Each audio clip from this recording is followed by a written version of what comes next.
안녕하세요. 저는 부산 영도에서 태어나 현재도 부산에 거주하고 있는 40대 남성입니다. 오늘 제보드릴 이야기는 저뿐만 아니라 제 친구들도 익히 알고 있는 정말 끔찍한 사건입니다. 제가 올해 40이 되었으니까 대략 15년 전 사회초년생일 때 경험한 일입니다. 그 당시 저는 양정역 근처에 살고 있었고 자차가 없던 뚜벅이 시절이라 출퇴근 시 주로 지하철을 이용하곤 했었습니다. 제가 근무했던 곳이 동의대 근방이었는데 지하철 노선으로 따지면 서면역에서 하차 후 2호선으로 갈아타는 코스였고 그런 이유 때문에 겸사겸사 서면 시내를 자주 나가는 편이었죠. 그리고 그날은 직장 선배와 식사 자리를 하고 나서 밤 9시가 조금 넘은 시간에 집으로 가려던 참이었습니다. 성진아, 형이 서면역까지 태워줄 테니까 거기서 지하철 타고 가. 선배는 집으로 가려면 서면역을 지나가야 해서 가는 길에 내려준다는 말이었고 저는 선배 차를 타고 서면역 앞에 내리게 되었죠. 선배 수고하셨습니다. 내일 봬요. 그렇게 선배는 먼저 출발하고 저는 지하철 입구로 들어가려고 하는데 어떤 아주머니 한 분이 다가와 말을 거는 겁니다. 총각, 나 좀 도와줄 수 있어? 아주머니는 40대 후반에서 50대 초반? 그 당시 제가 20대였으니 거진 어머니 뻘이라 볼 수 있었죠. 네? 무슨 일이신데요? 아니, 내가 지갑을 잃어버렸지 뭐야. 총각이 차비 좀 빌려줬으면 해서. 저도 사회초년생인데다 아직 월급을 받기 전이라 지갑에 2만 원밖에 없던 상황이었습니다. 그래서 어떻게 해야 하나 고민을 하고 있는데 갑자기 이상한 말을 또 하시더라고요.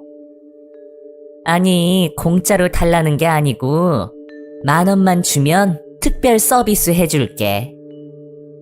아주머니가 말한 서비스는 10,000원을 주면 가슴을 만지게 해준다는 정말 황당한 제안이었죠. 괜찮아. 한 번만 만져봐. 응? 부끄러워서 그래? 그럼 사람 없는 데로 같이 가자. 나 따라와. 네? 아니요, 괜찮아요. 그럼 가볼게요. 저는 황급히 지하철역 안으로 들어왔고 그때까지는 정신적으로 문제가 있는 분이라 생각했었습니다. 그리고 얼마 뒤 그 아주머니를 또다시 마주치게 되었죠. 그날은 절친이었던 태수와 승호, 이 친구들과 서면에서 술을 먹고 2차를 가려고 하는데 지하철역 입구에 그때 본 아주머니가 앉아있더라고요. 저는 아주머니를 보자마자 제가 겪은 일들이 생각이 났고 그날 일들을 친구들에게 털어놓게 되었죠. 그러자 친구들 반응은 제 말을 믿지 않는 분위기였는데 억울하긴 했지만 크게 중요한 일도 아니라 그냥 대수롭지 않게 넘겼습니다. 그런데 그때 태수라는 친구가 이런 말을 하더라고요. 성진아, 네 말이 사실이면 내가 가서 확인해봐도 돼? 만약 거짓말이면 네가 2차 술값 쏘는 거고 진짜면 내가 낼게. 어때? 거기서 그냥 넘어갔다면 좋았을 텐데 그 당시 저도 철이 없었던 건지 친구에게 지고 싶지는 않았었죠. 그래? 그럼 나중에 후회나 하지 마라. 그렇게 저와 승호는 멀리서 지켜보고 있었고 태수는 그 아주머니를 만나러 갔었습니다. 그리고 한 10분 정도 지났나? 태수가 아주머니를 만나고 오더니 그제야 알겠다는 듯이 표정을 짓는 겁니다. 성진아, 진짜 너 말이 맞더라. 정신이 좀 이상한 사람 같은데 계속 10,000원만 달라고 하더라고. 약속대로 태수는 2차 술값을 계산했고, 그날 제가 술이 좀 취한 상태여서 먼저 택시를 타고 집으로 들어갔었습니다. 그리고 다음날 늦잠을 자고 오후쯤 일어났었는데 승호에게 부재중 전화가 수십 통이 와 있더라고요. 그래서 곧장 전화를 걸었더니 알 수 없는 말들을 꺼내는 겁니다. 성진아, 너 태수랑 연락되냐? 아, 나 방금 일어났거든. 무슨 일 있어? 그러자 태수가 연락이 안 된다는 말과 함께 제가 몰랐던 이야기를 꺼내더라고요. 그게 제가 먼저 집으로 들어가고 나서 승호도 태수와 술자리를 끝냈다고 합니다.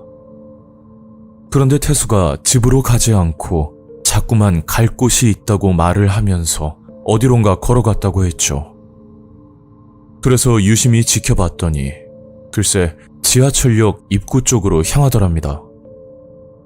시간이 새벽이라 지하철 운행은 하지 않았으니 그리로 갈 이유가 없었고 승호도 술에 취한 상태라 태수를 말리기가 어려웠다고 하더라고요.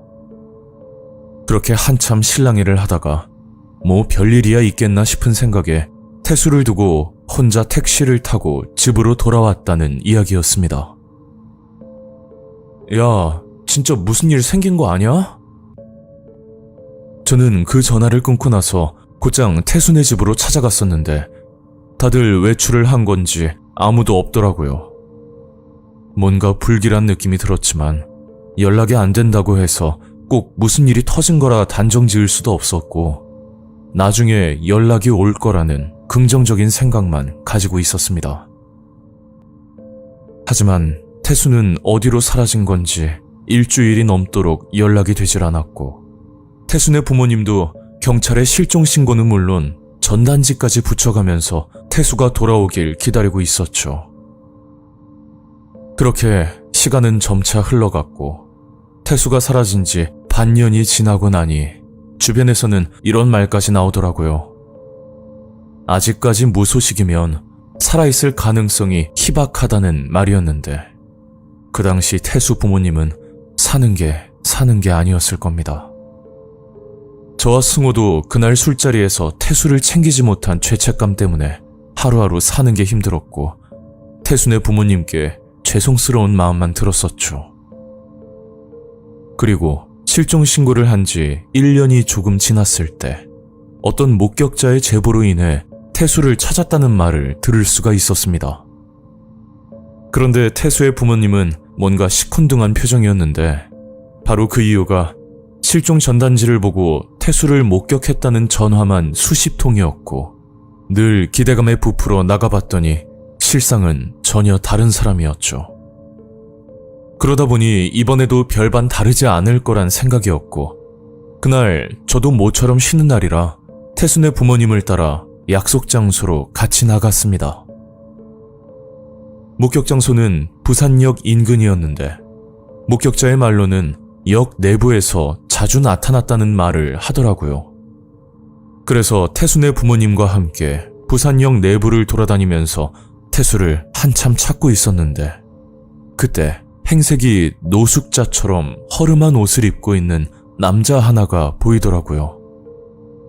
그런데 그 남자를 보자마자 태수라는 느낌이 들었고 저는 태수네 부모님께 얼른 말씀을 드렸죠.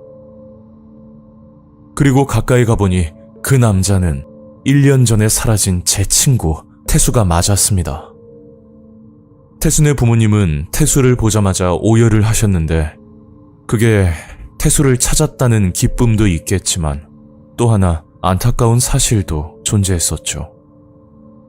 어디서 머리를 다친 건지 태수의 말과 행동이 지능적으로 현저히 떨어져 보였습니다. 부모님도 몰라볼 정도였으니 꽤 심각한 상태였고 태수를 데리고 병원으로 갔었지만 손을 쓰기에는 이미 늦은 상태라고 하더라고요. 그렇게 태수는 몸이 회복할 때까지 입원을 하기로 했고 저와 승호가 말을 걸어도 종일 한마디도 하지 않을 만큼 상태가 좋지 않았습니다. 태수가 이렇게 된 이유에 대해서는 그 누구도 알지 못했는데 어느 날 병문 안을 갔다가 소름 돋는 말을 듣게 됩니다. 글쎄, 태수가 밥을 먹으면서 혼잣말을 중얼거렸는데 10,000원에 한 번, 10,000원에 한 번, 이 말만 계속 반복하더라고요. 그때 스치듯 생각이 난 건 서면역에서 만난 이상한 아주머니였는데 저는 이 사건이 그 아주머니와 뭔가 관련이 있을 거란 생각이 들었습니다. 그래서 서면을 갈 때마다 일부러 지하철 근방을 살피고 다녔지만 그 아주머니는 찾을 수가 없었고 지하철 입구에는 구걸을 하고 있는 아저씨들만 간혹 존재했었죠. 저는 혹시나 해서 지하철 입구에 앉아있는 아저씨에게 다가가 인상착의를 설명해주고 아주머니를 본 적이 있냐고 여쭤봤었습니다. 그러니까 제 말을 듣고 아저씨가 이런 말을 하시더라고요. 아, 그 아줌마? 요즘 다른 곳으로 갔다던데? 근데 왜? 아니요, 그냥 궁금해서요. 내가 노파심에서 하는 말인데 그 여자 조심해야 돼. 네? 그게 무슨 말씀이세요? 에이, 나도 들은 얘기라 잘은 몰라. 근데 그 여자 따라간 사람들이 병신이 됐다는 얘기를 들었거든. 아저씨는 말하기 귀찮다는 듯이 자리를 피했고 저는 뭔가 찜찜한 기분으로 집으로 돌아올 수밖에 없었습니다.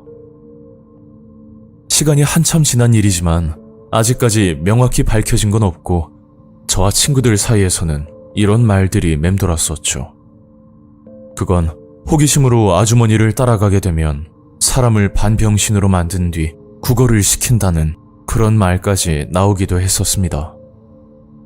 안타깝지만 태수는 아직까지 지능이 낮은 상태로 지내고 있고 그날 태수에게 어떤 끔찍한 일이 일어났는지는 의문으로 남았지만 그 아주머니와 연관이 있을 거란 생각은 아직도 떨칠 수 없을 것 같습니다.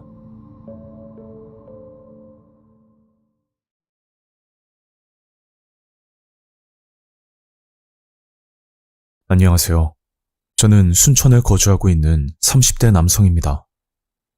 제가 제보하려는 사건은 아직도 범인이 검거되지 않은 수사 진행 중인 사건인데 더 이상 이런 피해를 입지 않길 바라는 마음에 용기 내어 사연을 보내게 되었습니다.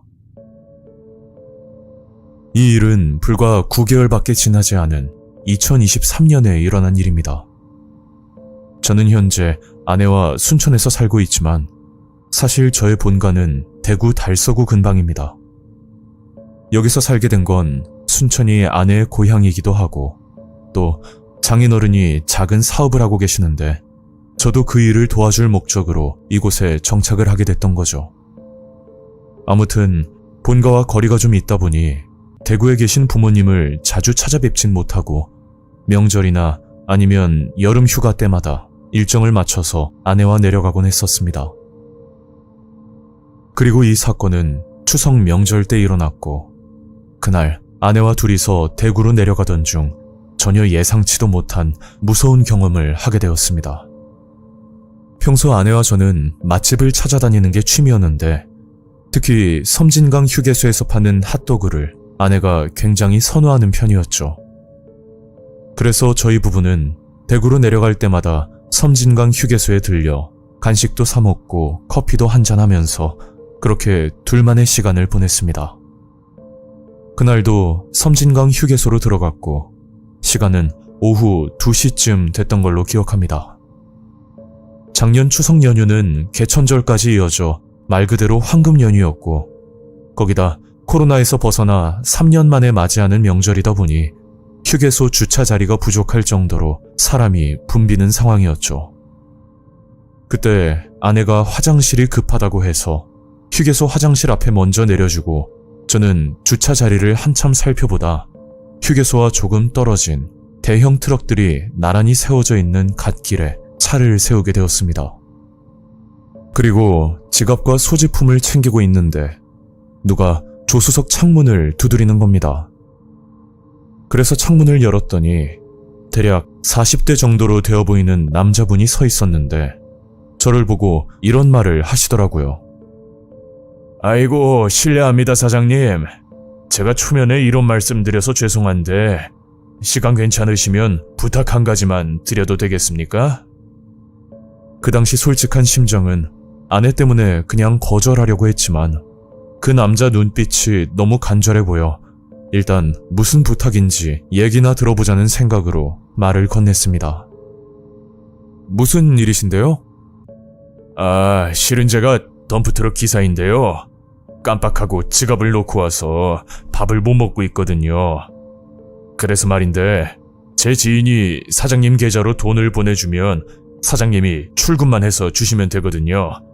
좀 어떻게 안 될까요? 부탁 좀 드리겠습니다.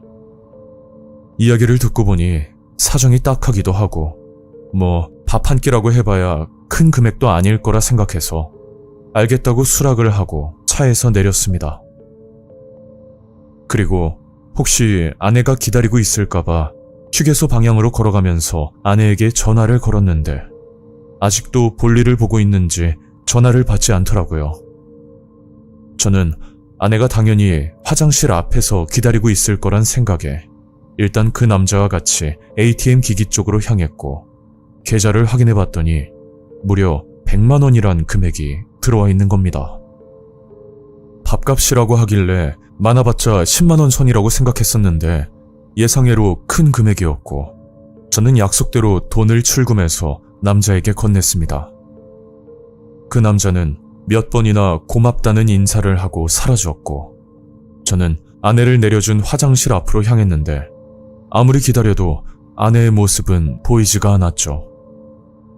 화장실 앞에 서서 몇 번이나 아내에게 전화를 걸었지만 끝내 통화 연결은 되지 않았고 조금만 더 기다려보다가 안 되면 경찰에 신고까지 하려는 생각도 있었습니다. 그런데 그때 모르는 번호로 전화가 한 통 걸려왔고 저는 얼떨결에 전화를 받았더니 어떤 남자가 믿기 힘들 정도로 끔찍한 말들을 하는 겁니다. 김준규 씨 휴대폰 맞죠? 예. 그런데 누구시죠? 저희가 지금 아내분을 데리고 있거든요. 지금 문자로 계좌 하나 줄 테니까 10분 안에 300만 원만 보내요. 그리고 경찰에 신고한다거나 또 10분 안에 입금 안 하면 아내분이 어떻게 될지는 저도 모릅니다. 그 전화의 내용은 아내를 납치했다며 돈을 요구하는 협박 전화였고 영화에서만 봤던 일이 실제로 저에게 닥치니까 그 순간은 판단력이 흐려지면서 어떻게든 아내를 살려야겠다는 생각만 들더라고요. 그래서 문자에 나와 있는 계좌로 돈을 입금했고 다시 그놈들에게 전화를 걸었더니 글쎄 없는 번호라고 나오는 겁니다. 그땐 하늘이 무너지는 기분이었고 혹시나 아내가 잘못되었을지도 모른다는 생각에 미친 사람처럼 넋을 잃고 있었는데 갑자기 뒤에서 아내의 목소리가 들리더라고요. 오빠 미안해.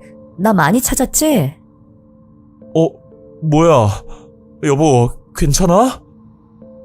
저는 아내를 보자마자 안도감에 눈물까지 나왔는데 제 모습을 본 아내가 당황스럽다는 듯이 물어보는 겁니다. 왜? 무슨 일인데? 말을 해봐. 그래서 지금까지 있었던 일들을 설명했더니 갑자기 아내의 표정이 굳어지면서 이런 말을 하더라고요. 어쩐지 이상하다 했어. 와, 근데 진짜 소름 끼친다. 아내는 본인에게 일어난 일들에 대해 설명을 해줬는데 이 모든 걸 계획적으로 진행했다는 것 자체가 너무 충격이었습니다. 그러니까 아내는 화장실 볼일을 보고 나와 저를 기다리고 있는데 어떤 할머니가 다가와 말을 걸었다고 했죠. 할머니는 아들과 둘이 차를 타고 왔는데 그 차가 어디 있는지 기억이 안 난다면서 좀 찾아달라는 말을 했었다고 합니다. 그 와중에 차량 번호는 기억을 하고 있었고 아내는 돌아가신 할머니 생각도 나고 너무 안쓰러운 마음에 할머니를 모시고 아들분 차량을 찾고 있었답니다. 그렇게 한참 동안 할머니와 차를 살펴보고 있다가 때마침 할머니에게 전화가 걸려왔었는데 그 전화를 받고 나서부터 할머니는 180도 다른 사람이 되었다고 하더라고요. 할머니는 아내를 보고 웃으면서 말을 하는데 그 순간은 머리를 한 대 맞은 것처럼 아무 생각이 들지 않았고 지금까지 뭘 했나 싶을 정도로 당혹스러웠다고 합니다. 나 아들 없으니까 이제 그만 찾고 가봐. 아내는 본인이 잘못 들었나 싶어 다시 한번 물었지만 할머니는 욕을 하면서 소리까지 질렀다고 합니다. 그 말을 듣고 너무 어이가 없어서 다시 화장실로 돌아가 저를 기다렸지만 저와 길이 엇갈린 건지 만날 수는 없었고 하필 급하게 차에서 내리느라 아내는 휴대폰을 두고 내렸다는데 그 바람에 연락조차 받을 수 없던 난감한 상황이었던 거죠.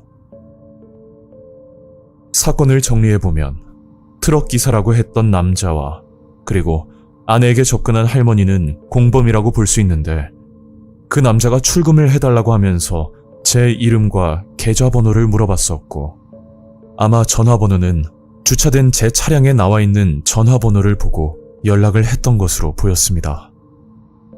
할머니가 아내를 유인해서 시간을 끌고 있을 때 그 남자가 아내를 납치했다며 제게 협박 전화를 걸어왔던 거고 그 당시 판단력이 흐려졌던 저는 바보같이 돈을 입금했던 거죠.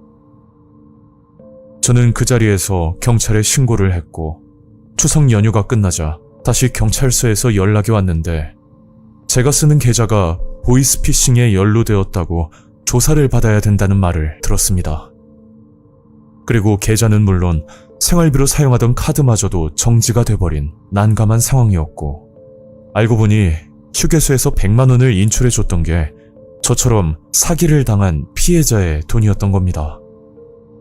결론은 무혐의 판정을 받고 다시 계좌를 쓸 수는 있었지만 그 과정들이 순탄치만은 않았었죠.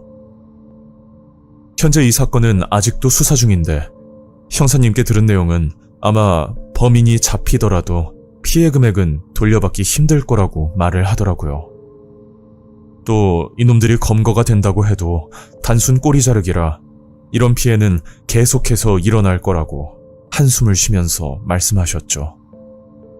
제가 볼 때는 트럭 기사인 남자와 그리고 할머니를 제외한 또 다른 조력자들이 존재한다고 생각하는데 이 부분에 대해서는 개인적인 추측일 뿐 아직 명확하게 밝혀진 바는 없습니다. 아내는 화장실이 급해 먼저 내렸을 뿐이고 저도 단순히 남을 도와준 것뿐인데 이런 말도 안 되는 사기 사건에 휘말릴 줄은 전혀 상상도 하지 못했죠.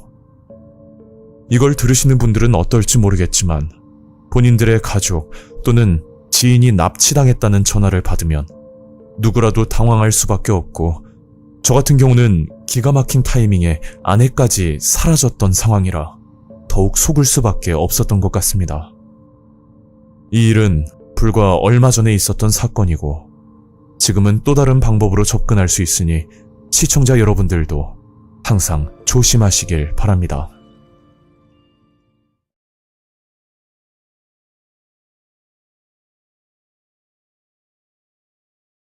안녕하세요. 저는 괴들남 공포 이야기를 애청하는 30대 남성입니다. 사연을 듣다 보니 지금부터 12년 전쯤 제가 학생일 때 겪었던 소름 돋는 경험이 생각나 제보를 하려고 합니다. 그 당시 저는 전북 익산에 거주를 하고 있었고 익산에서 규모가 큰 편인 중앙체육공원에서 주말마다 농구를 하곤 했죠. 평소 오전 일찍부터 친구들을 만나 코트 전등이 꺼질 때까지 농구를 하는 편이었는데 그날은 컨디션도 좋지 않고 유독 몸이 피곤하더라고요. 야, 오늘은 도저히 안 되겠다. 오늘은 점심만 먹고 집에 가야겠다.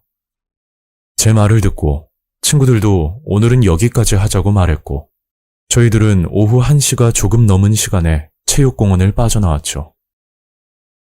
공원 바로 옆에는 꽤 낡아 보이는 5층으로 된 아파트 단지가 보였고 아파트 입구 근방에 횡단보도가 하나 있었습니다. 저는 친구 3명과 함께 횡단보도 신호를 기다리고 있었는데 저희들 앞으로 폐지를 줍는 할머니가 다가와서 말을 건네는 겁니다. 할머니가 하던 이야기는 다리가 너무 아프다고 조금만 도와달라는 말이었죠.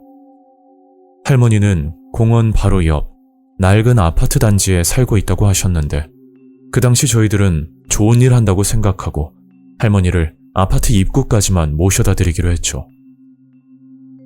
할머니와 함께 낡은 아파트로 들어가면서 조금 특이하다라는 생각이 들었는데 그게 보통 폐지를 줍는 노인들을 보면 리어카 또는 손수레를 많이 쓰던데 특이하게 할머니는 시장에서 장을 볼 때 쓰이는 조그만 카트를 들고 다니더군요. 할머니 체구도 굉장히 마르셨고 리어카는 짐이 없어도 워낙 무겁기 때문에 무게와 상반되는 가벼운 카트를 들고 다니시나 보다 그렇게 생각을 했습니다. 아파트 입구까지 거리상으로는 1분도 안 되는 아주 가까운 거리였지만 할머니 걸음 속도에 맞춰 천천히 이동을 했기 때문에 1분 거리를 10분이나 걸려 아파트 입구에 도착을 했죠. 할머니, 그럼 저희 가볼게요. 그리고 친구들과 점심을 먹으러 가려는데 갑자기 할머니가 바닥에 앉아 저희를 한참 쳐다보는 겁니다. 저도 그렇고 친구들도 그냥 가려니 마음이 편치 않아서 결국 할머니 댁 문 앞까지만 폐지 카트를 들어주기로 결정했죠. 할머니 댁은 5층 중 4층이었고 4층에 도착했을 무렵 할머니는 댁에 들어가지 않고 아파트 복도 계단에 앉아 계속 다리가 아프다고 말씀하시는 겁니다. 그리고 그때부터 할머니는 노골적으로 부탁을 하더군요. 할머니는 갑자기 온몸이 아프다면서 안마를 해달라고 하던데 저희들은 여기까지 도움을 드린 것도 충분하다 생각이 들었지만 이왕 도와드리는 거 빨리 끝내고 점심을 먹으러 가자는 마음뿐이었습니다. 그렇게 친구 한 명이 할머니 어깨를 주물러 드렸고 저희들은 할머니 다리를 주물러 드리게 됐죠. 대략 5분 정도 지났나? 저와 친구들은 서로 눈치를 보다가 이제 그만하고 내려가자는 신호를 보냈습니다. 할머니, 저희가 약속이 있어서요. 이제 가볼게요. 그러니까 할머니는 조금만 더 해달라고 부탁을 하더군요. 아니, 짐까지 들어주고 이 정도면 할 만큼 했다고 생각이 드는데 노골적으로 부탁을 하니 저희도 슬슬 짜증이 났죠.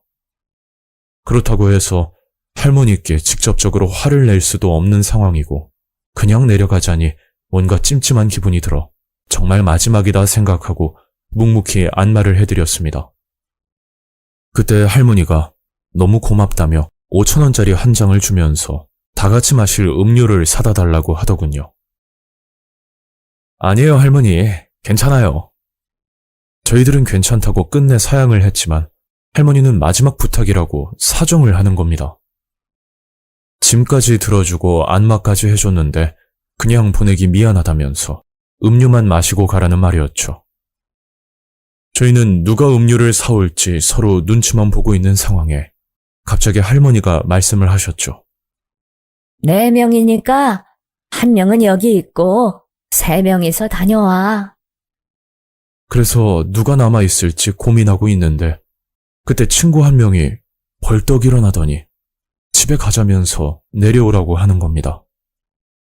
갑작스러운 친구의 행동에 할머니도 당황한 눈치였고 저희는 기회다 싶어 아파트를 서둘러 내려왔죠. 그리고 아파트 단지를 빠져나오는데 친구가 저희를 보고 말을 하는 겁니다. 야, 너네 못 봤어? 저는 친구가 하는 말을 듣고 너무 소름이 돋더군요. 조금 전 할머니에게 안마를 해주고 나서 친구가 목이 아파 우연히 위를 쳐다봤는데 그 순간 이상한 걸 목격했다고 말했죠. 위층 계단에, 그러니까 4층에서 5층으로 올라가는 위치에 사람 다리 일부분이 보였다고 하더군요.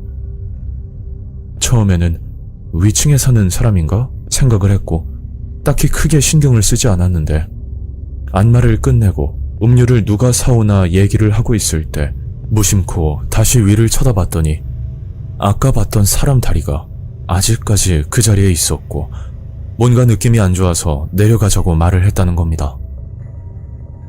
친구는 그냥 위층에 사는 사람인가 싶었는데 가만히 생각해보니 저희가 4층에 도착했을 때 위층에서 문 여는 소리도 들리지 않았고 무엇보다 그 자리에 계속 서 있는 게 이해가 가지 않는다고 했죠. 성격이 소심한 사람이 저희 때문에 4층으로 내려오지 못하고 있었다면 다시 집으로 들어가는 게 일반적인데, 그 사람은 그 자리에 계속 서 있는 게 이상하지 않냐고 말을 하는 겁니다. 보통 이런 곳은 문 앞에 개인 짐들을 두는 경우가 있는데, 짐을 보고 사람 다리라고 착각한 건 아니냐고 물었지만, 친구는 반바지를 입은 남자라고 누가 봐도 사람 다리가 확실하다고 말을 했죠. 저희는 친구 말을 듣고 너무 섬뜩한 기분이 들었고, 그날 일은 그렇게 지나갔습니다. 그리고 며칠이 지나 친구와 둘이서 체육공원을 지나가는데 우연히 폐지를 줍는 할머니를 멀리서 보게 되었죠. 그런데 할머니 옆에 어떤 남자가 서 있었고, 그 남자 옷차림은 반바지를 입고 있었습니다. 며칠 전 친구 말을 듣고 뭔가 수상함을 느껴 할머니와 그 남자를 뒤따라갔고, 잠시 후 정말 소름 끼치는 장면들을 보게 됐죠. 체육공원 입구 쪽에서 저보다 어린 중학생 정도 되어 보이는 학생이 서 있었는데, 할머니는 학생에게 다가가 말을 걸기 시작하는 겁니다. 그리고 할머니 옆에 있던 남자는 서둘러 아파트 정문 쪽으로 뛰어가는 모습이 보였죠. 며칠 전 저희들은 저 포함 4명이라 무사히 빠져나올 수 있었지만, 혼자서 할머니를 따라가다가 무슨 일이 생길 수도 있겠다는 생각이 들어 그 학생에게 다가가 아는 동생인 척 연기를 하며 할머니에게 벗어날 수 있었죠.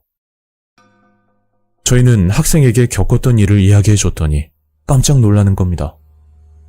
할머니는 그 학생에게 도움을 요청했고 아파트 입구까지만 데려다 달라고 말을 했다던데, 며칠 전 저희가 겪었던 내용과 정말 똑같았죠. 그 사건이 있고 나서 보복을 당할 수도 있겠다는 생각에 몇 개월간 공원 근처에는 가지 않았고, 만약 가게 되더라도 다른 길로 돌아서 가게 되었습니다. 도대체 할머니는 무슨 목적으로 지나가는 학생들에게 도움을 요청했던 건지 명확하게 밝혀진 건 없습니다. 하지만 그날 할머니 말대로 3명은 음료를 사러 가고 1명만 그 자리에 남았더라면 무슨 일이 생겼을지도 모르겠네요. 이 일 때문인지 낯선 사람이 도움을 요청하면 선뜻 나서기가 조심스러워지고, 그날 겪은 일이 떠오르면서 더욱더 경각심을 가지게 되었습니다. 아직도 소름이 돋는 건 위층에 서 있던 정체모를 남자인데, 제 추측으로는 할머니와 그 남자는 분명 공범일 거라는 생각이 듭니다. 이 사건은 제가 학생 때 겪은 실화이며 지금 생각해도 정말 무서운 경험이었습니다.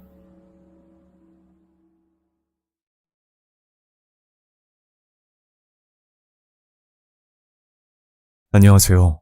현재 대전에 거주하는 40대 남성입니다. 제가 괴들남님께 제보드릴 내용은 전혀 예상치도 못한 이유 때문에 일어난 끔찍한 사건인데, 이런 일들은 누구라도 경험할 수도 있는 일이니 정말 주의하셨으면 합니다. 정확히 7년 전 제가 30대 중반일 때 겪은 2번 다시 잊지 못할 섬뜩했던 일입니다. 그 당시 저는 멀쩡히 다니던 직장에서 해고를 당한 뒤 실업급여를 받으며 정신적으로 힘든 시간을 보내고 있을 때였죠. 거기다 유일한 가족인 어머니마저 허리 통증 때문에 집에서 쉬고 계시던 중이었고, 당장 제가 일을 하지 않으면 월세조차 내기 버거울 정도로 집안 사정이 좋지 않았습니다. 저는 재취업을 위해 갖은 노력을 다해봤지만 나이와 경력 탓인지 생각보다 취업은 쉽지 않았는데, 옛말에 사람이 죽으란 법은 없다는 말도 있듯이 오래전에 알고 지내던 아는 형님의 도움으로 작은 식당에서 주방 일을 도맡게 되었습니다.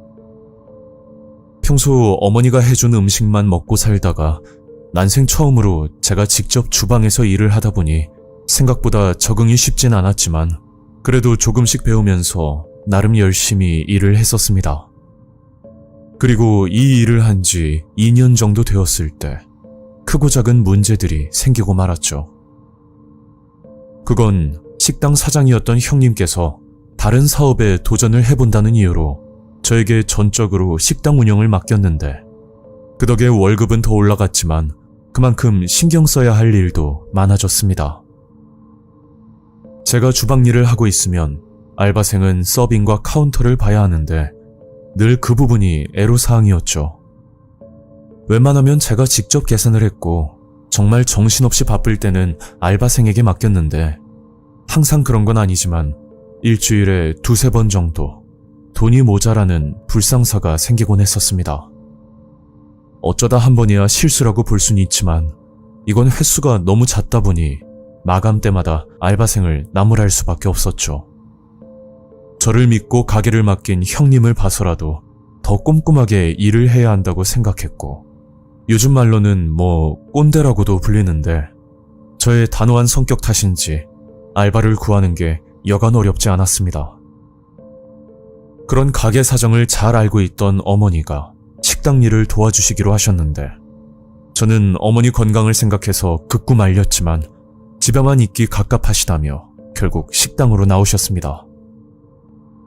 그리고 며칠 뒤 어머니는 먼저 들어가시고 저는 혼자 남아 뒷정리를 하고 있었는데 밤 9시쯤 대략 70대 초반으로 보이는 할아버지 한 분이 식당으로 들어왔죠.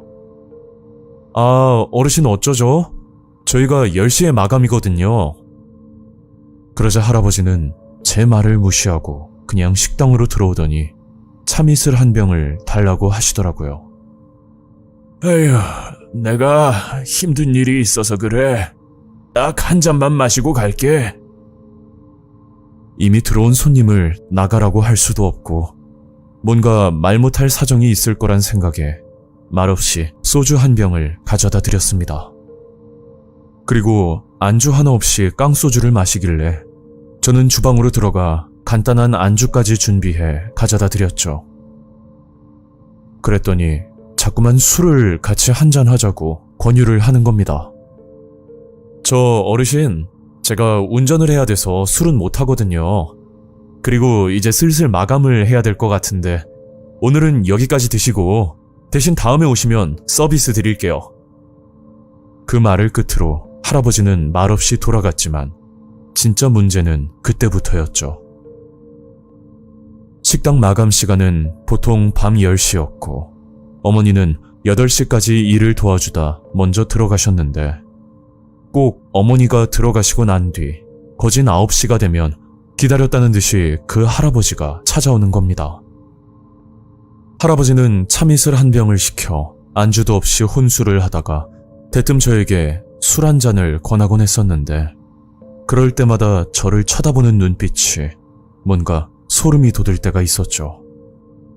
그래서 그냥 기분 탓이라고만 생각했고 저는 대수롭지 않게 넘기려고 했지만 얼마 뒤 그 할아버지의 무서운 본 모습을 알게 되었습니다. 그날도 어김없이 할아버지가 가게로 찾아왔고 저는 당연히 술을 주문하겠거니 생각했는데 갑자기 저를 보고 이런 말을 꺼내는 겁니다. 자네, 이리로 와봐. 내가 할 말이 있거든. 네, 무슨 일이신데요? 내가 이 시간만 되면 왜 여기로 오는지 자네는 알고 있어? 네? 그야 저는 모르죠. 무슨 사정이라도 있으세요? 에휴, 내가 말을 말아야지. 됐고, 참이슬 한 병만 갖다 줘. 할아버지는 다짜고짜 화를 내더니 술을 가져다 달라고 했고 저는 평소대로 술을 드리고 다시 주방으로 향했는데 그때 제 등 뒤로 소주병이 날라왔고 저는 너무 고통스러워서 그 자리에 주저앉아 버렸습니다. 그러자 할아버지가 뒷주머니에서 흉기를 꺼내더니 웃으면서 말을 하더라고요. 자네만 없어지면 나도 행복해질 수 있어. 정확히 무슨 말인지는 모르겠지만 그 말을 듣고 그 자리에 가만히 있다가는 살인사건이라도 일어날 듯 싶어 저는 할아버지를 피해 서둘러 식당 밖으로 빠져나갔습니다. 그리고 곧장 경찰에 신고를 했었고 저는 경찰이 도착하자마자 식당으로 다시 들어갔는데 할아버지는 혼자 술을 마시면서 아무런 일도 없다는 듯이 태연하게 앉아 있더라고요. 그렇게 할아버지는 현행범으로 검거되었고 그로 인해 자세한 사건의 내막을 알게 됐는데 제가 전혀 상상도 하지 못한 인물이 이 사건과 연관이 되어 있었습니다. 그건 저의 어머니였고, 사건의 발단은 어머니가 식당 일을 도와주면서부터 시작되었죠. 그 당시 어머니의 연세가 환갑이 막 지났을 때였는데, 어머니는 젊을 때부터 동안이란 소리를 자주 들으시는 편이었습니다. 굳이 나이를 밝히지 않으면 50대로 보는 사람도 있을 만한 외모였는데, 어느 날 문제의 그 할아버지가 식당으로 찾아와 어머니에게 데이트 신청을 했다고 합니다. 어머니도 당황스러웠는지 아들이 보고 있다며 그만하라는 말을 했었고, 도대체 왜 그런 생각을 했는지는 의문이지만 할아버지는 모든 원인이 제 탓이라고 생각을 했었답니다. 그리고 이건 제 생각인데 아마 제가 없으면 어머니가 본인 마음을 받아줄 거라는 그런 말도 안 되는 착각을 했던 것으로 보입니다. 그래서 할아버지는 어머니가 없는 시간, 즉 8시 이후에 가게를 찾아왔던 거고, 소주를 한 잔씩 마시면서 머릿속에는 저를 살해할 생각만 가지고 있었던 거죠. 그런데 생각지도 못한 끔찍한 사실은 할아버지의 살해 계획이었는데, 그동안 소주를 마시면서 저에게 한 잔씩 권할 때마다 저 몰래 소주에 청산가리를 탔었다는 충격적인 말까지 듣게 되었습니다. 어쩐지 제가 술을 거부하고 나면 갑자기 술맛이 떨어진다면서 그냥 가게를 나갔었는데, 바로 그 이유가 술 안에 청산가리를 탔다는 그런 뜻이라고 볼 수도 있겠죠.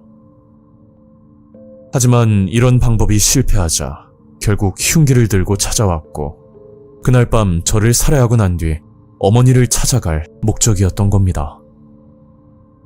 어머니는 이 소식을 듣고 나서 큰 충격을 받으셨고, 아들인 저에게 손님이 찝쩍거린다는 그런 남사스러운 일까지 털어놓기가 쉽진 않으셨다고 말씀을 하시더라고요. 그렇게 모든 자백을 받은 뒤 사건은 마무리되었습니다. 그런데 피해자 입장에선 그 할아버지가 출소하고 나면 또다시 식당으로 찾아올 거란 무서운 생각에 저와 어머니는 다른 곳으로 이사까지 가야만 했었죠. 현재는 어느 정도 회복이 되긴 했지만 제가 이 사연을 보내면서 다시금 그때 일들을 떠올려 보니 아직도 무섭고 소름이 끼치는 건 지금도 여전한 것 같습니다. 만약 그 할아버지의 권유로 그 자리에서 술을 마셨더라면 제가 이렇게 살아있을지도 의문이고, 또 저희 어머니까지 위험해졌을지도 모르는 끔찍한 일이었습니다.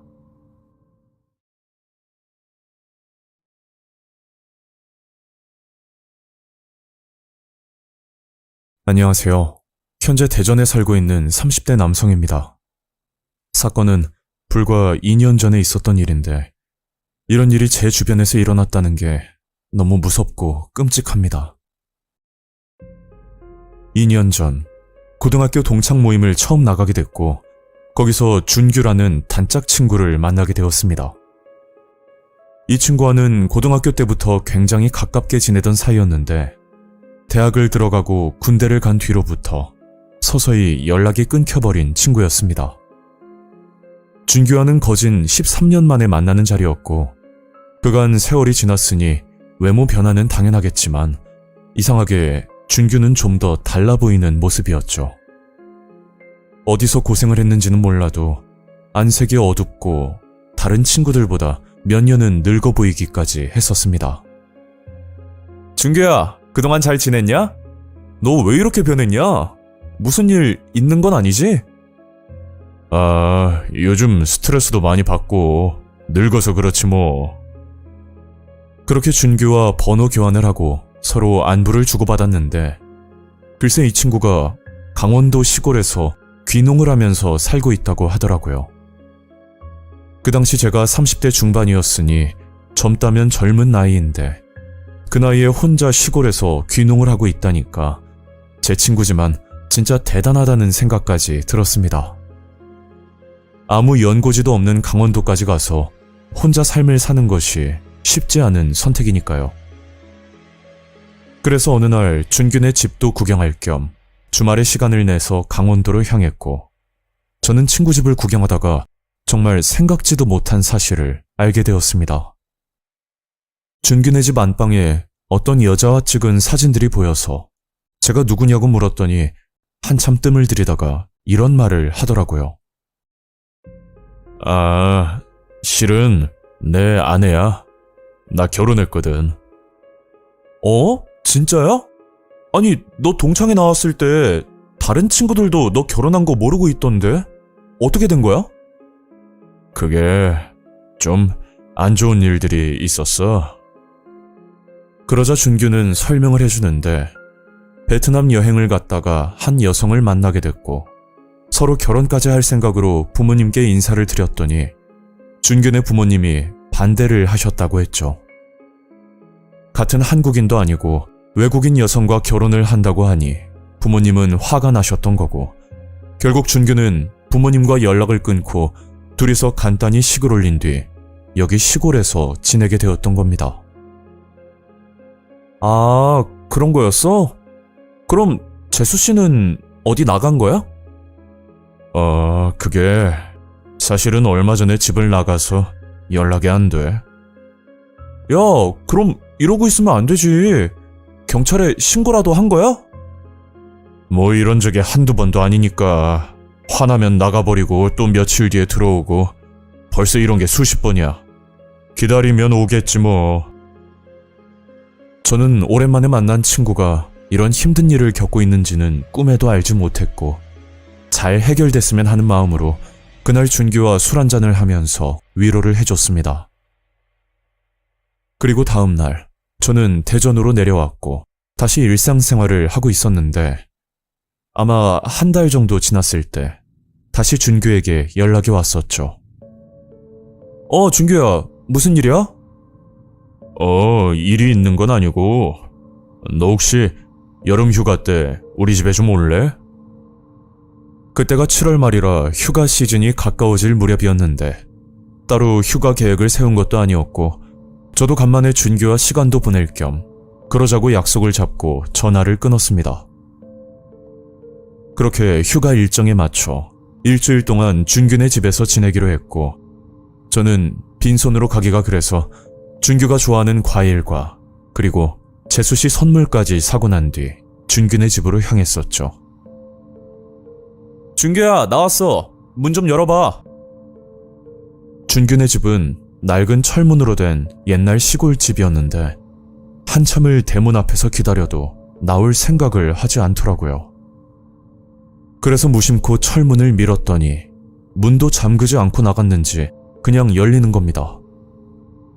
계속 문 앞에서 기다릴 수도 없는 노릇이고 일단 철문을 열고 들어갔더니 때마침 준규가 마당에 설치되어 있는 냉동 창고에서 나오더라고요. 야, 소리 못 들었냐? 근데 문도 안 잠그고 뭐하고 있어?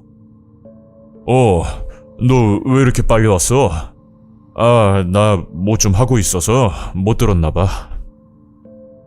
준규는 창고 안에서 뭘 하고 있었는지 모르겠지만 숨을 가쁘게 쉬고 있었고 이번에도 재수씨는 보이지 않았습니다. 준규야, 재수씨가 또 안 보이네? 너 혹시 싸운 거야? 뭐 그게 그렇게 됐어. 에휴, 잘 사는 모습만 보여줘야 하는데 맨날 이 모양이네. 제가 처음 준규 집을 방문했을 때와 마찬가지로 재수씨는 집을 나간 상황이었고 여기서 일주일 동안 지내고 있으면 그 사이에 재수씨가 돌아올 거라 생각했었죠. 하지만 제 예상은 빗나갔고 그때는 이 집이 이렇게 무서운 곳인지도 전혀 알지 못했습니다. 그날 밤 준규와 저녁을 먹고 나서 일찍 잠이 들었는데 잠자리가 바뀌어서 그런지 평소에 꾸지도 않던 꿈까지 꾸고 말았죠. 꿈에 대해 간단히 풀어보자면 어떤 여자가 산을 타고 있었는데 그 여자가 다리를 다쳤다며 도와달라는 꿈이었고 저는 그냥 개꿈이라고 생각하고 큰 의미를 담지 않고 넘어갔었습니다. 그리고 그날 준규와 아침밥을 먹고 마당에서 쉬고 있는데 준규가 제게 부탁이 있다면서 말을 꺼내더라고요. 준규야, 나 작업할 게 있는데 좀 도와줄 수 있어? 그래, 네 덕에 놀고 먹고 있는데 당연히 도와줘야지. 무슨 작업인데? 내가 마당에 연못을 만들 계획이거든. 너도 알잖아, 나 낚시 좋아하는 거. 그래서 말인데 가끔 손맛도 느낄 겸 작은 연못 하나를 만들어 볼까 하거든. 준규의 말은 마당에 연못을 만들 계획인데 약 1m 정도 땅을 파야 한다고 했고, 땅을 파는 작업은 포크레인을 부르면 쉽게 해결이 되지만 그렇게 되면 비용도 많이 들고, 어차피 이건 취미 삼아 만드는 연못이라 시간에 부여받지 않고 만들어보자는 그런 내용이었죠. 저는 그날부터 준규를 도와 마당에서 삽질을 하기 시작했고, 놀면서 쉬엄쉬엄 하는 거라 딱히 힘든 건 없었습니다. 그런데 그날 밤 정말 신기하게도 어제와 같은 꿈을 꾸게 되었고, 꿈에서 나타난 그 여자의 얼굴이 왠지 모르게 구면이라는 생각이 자꾸만 들었었죠. 누군지 알 것 같으면서도 명확하게 기억은 나지 않았고, 종일 제 머릿속에서 그 여자의 얼굴이 지워지지 않던 상황이었습니다. 그렇게 찜찜한 상태로 있다가 그날 점심쯤 준균의 안방에 있던 재수씨 사진을 다시 보게 됐고, 제가 꿈에서 봤던 여자가 바로 재수씨라는 걸 그제야 알게 되었죠. 그래서 준규에게 꿈에서 재수씨가 나온다고 말을 하려고 했었는데, 이게 또 이 친구에게는 상처가 되는 일이니까 쉽사리 말을 꺼낼 수도 없었습니다. 저는 휴가 기간 동안 준균의 집에서 지내면서 같은 꿈을 반복해서 꿨고, 집으로 돌아가기 전 준규에게 힘들게 말을 꺼냈었죠. 준규야, 내가 이런 말을 해야 되나 진짜 고민 많이 했었는데 내 꿈에 자꾸만 재수씨가 나오더라고. 근데 다리를 다쳤다면서 도와달라고 그러는데 혹시 재수씨한테 무슨 일 생긴 건 아니겠지? 에이, 걱정 마. 실은 오늘 집에 들어온다고 좀 전에 연락 받았어. 아, 그래? 그럼 재수씨 얼굴이나 보고 갈까? 오늘은 그냥 올라가는 게 좋을 것 같아. 둘이서 할 얘기도 있고 내가 다음에 정식으로 소개해 줄게. 그 말을 듣고 나니 왠지 모르게 안도감이 들었고, 제가 괜한 걱정을 했었나 싶더라고요. 저는 마지막 인사를 하고 다시 대전으로 내려왔고, 그 뒤로 준규와 매일같이 안부를 주고받으면서 지냈는데, 어느 날부터 카톡을 보내도 답장이 없고 전화를 걸어도 받질 않는 겁니다. 처음에는 준규가 바빠서 그러나 보다 했었는데, 이게 2주가 넘도록 연락이 안 되다 보니 슬슬 걱정이 되더라고요. 그렇다고 무작정 강원도로 갈 수도 없는 상황이고, 저도 제 일이 바쁘다 보니 어떻게 할 방법이 없었습니다. 그렇게 한 달 정도 지났을 무렵 처음 보는 번호로 연락이 왔었는데, 그건 기다리고 기다리던 준규의 연락이었죠. 준규야, 너 번호 바뀐 거야? 갑자기 연락이 안 돼서 걱정했잖아. 아, 내가 일이 좀 생겼거든. 당분간은 연락을 좀 못할 것 같은데 친구로서 부탁 하나만 들어주라. 너 시간 될 때 말이야, 우리 집 안방 침대 밑에 검은색 가방이 하나 있거든. 그 가방 우리 부모님한테 좀 가져다 줘. 내가 부탁 좀 할게. 그 말과 함께 전화는 끊어졌고, 그 주 주말 아침 저는 준규네 집으로 향했는데, 글쎄 준규의 집 앞에 폴리스 펜스가 둘러져 있는 겁니다. 그걸 보고 너무 당혹스러웠고, 이게 무슨 일인지 싶어 준규에게 전화를 걸었더니 없는 번호라고 나오더라고요. 그래서 준규네 옆집으로 찾아갔고, 거기에는 어떤 아저씨가 살고 계셨는데, 준규네 집에서 무슨 일이 있었는지 분명 알고 있을 거란 생각에 저는 아저씨에게 물어봤었습니다. 저 아저씨 죄송한데요, 한 가지만 여쭤볼게요. 옆집에 무슨 사건이라도 생긴 거예요? 아, 그 미친놈? 근데 그건 왜? 미친놈이라뇨? 아, 거기가 제 친구 집이거든요. 친구라고? 너 그런 인간이랑 엮이지 마. 진짜 큰일 난다. 그리고 아저씨는 그간 있었던 일에 대해 설명을 해주는데 저는 충격을 넘어서 진짜 상상도 할 수 없는 끔찍한 사실들을 알게 되었습니다. 대략 2주 전쯤 아저씨가 마당에서 식사를 하고 있었는데 어디선가 비릿한 냄새가 풍겼다고 합니다. 처음 며칠간은 냄새가 금방 사라졌다고 하는데 어느 순간부터 그 냄새가 너무 심해서 원인을 찾아봤더니 그게 준균의 집에서 나던 냄새였답니다. 아저씨는 준균의 집으로 찾아갔지만 사람이 없는지 인기척도 느끼질 못했고 도저히 참다 못해 경찰에 신고를 했었는데 이미 준균은 집을 비운 지 꽤 오래된 상태였다고 하더라고요. 그런데 그 악취의 원인은 준균의 마당에 있는 연못에서 나는 냄새였고 그 연못 위에는 한 여성의 시신이 부패된 상태로 발견이 되었다고 합니다. 그리고 며칠 전 준균은 스스로 자수를 했고 이건 그 아저씨가 경찰에게 들은 얘기라는데 마당에 우물을 만들기 전부터 이미 그 여성은 살해된 상태로 냉동 창고에 보관되어 있었고 여성의 실체는 준규의 아내인 베트남 여성이었다고 하더라고요. 아저씨, 지금 하는 말 사실이에요? 아니, 내가 뭐하러 없는 말을 지어내겠어. 아, 그리고 그놈이 연못에다가 물고기를 풀어놨었는데 칸디루라고 하는 어종인데 자네 알고 있나? 칸디루요? 아니요, 처음 듣는데요. 그게 브라질에서 서식하는 어종인데 사람 시체를 뜯어먹는 물고기거든.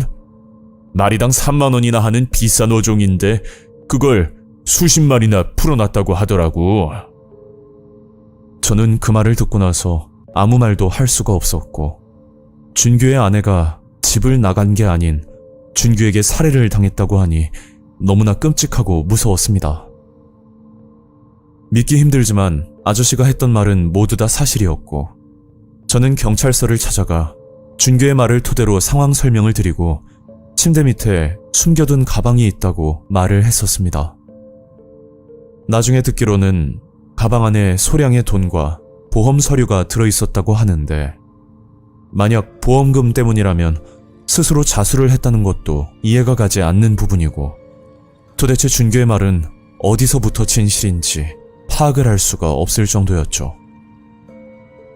제 주변에서 이런 무서운 놈이 존재했다는 사실만으로도 너무 소름이 끼치고 그날 그 집에서 반복적으로 꿨던 꿈은 단순 개꿈이 아니었던 겁니다.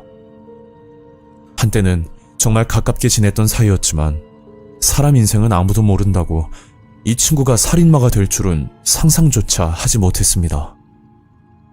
그리고 혹시나 뉴스 기사라도 있을까봐 검색을 해봤지만 외국인이라 그런지는 몰라도 기사는커녕 아무것도 나오지 않더라고요. 친구를 돕는다고 마당에서 삽질을 했던 게 준규의 아내의 시신을 묻기 위한 과정이라 생각하니 아직도 섬뜩하고 아마 이 일은 제가 죽을 때까지 기억에 남을 것 같습니다. 오늘 이야기는 여기까지입니다. 구독과 좋아요 잊지 않으셨죠? 다음 영상으로 또 뵐게요. 감사합니다.